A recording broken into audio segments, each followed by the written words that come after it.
मानि दं बुंदो मा जाखो मा मावना जागौ बुंदो माथो जेबो राहाखौनो नुथारला माथो जिंगासो सिलायना हले बुंदो बेनोथ' मा जाबावगोन दायो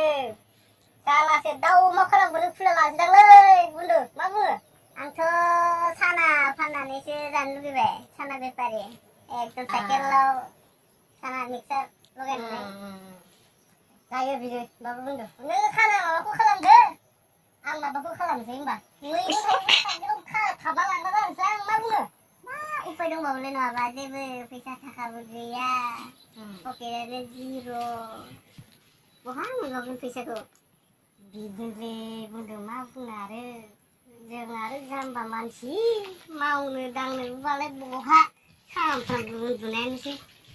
फरायबाबो हाया मा जाबावगोन पासखौनो जानो रोंला माथो साख्रि बाख्रिबो मोनला गोदाव सोराव गरसेबो थाखा गैया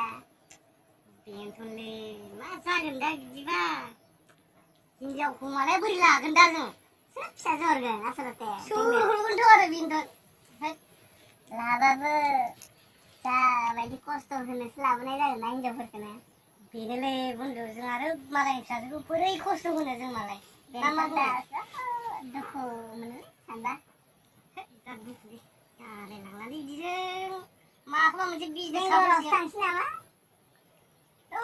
जायो बिदिबा थ' गाबोननो ओंखारसै ना मा बुङो थ' खासैलै थ'